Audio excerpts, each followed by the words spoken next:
Ayun, si Vice Ganda ngayon, baka Duterte na ngayon si Vice Ganda sa kanyang Facebook page, Duterte na rin siya. Kaya ngayon, ayusin niyo na. Vice Ganda na. Kung tatakbo ka bilang kakalabanin mo pa ang mga Duterte, hindi ka mananalo, Vice. Kaya tama yung ginawa mo. Sumuporta ka na lang sa mga Duterte. Ha? Tama yan, Vice. Dahil wala na ka ng pag-asa kung kakalabanin mo mga Duterte. Kaya tama yung ginawa mo. Suportahan mo na lang ang mga Duterte.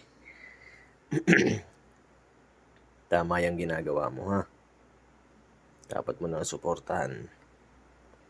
Walang pag-asa pagka Marcos pa rin ang tatakbo. Kailangan Duterte lang ang hawak sa Pilipinas.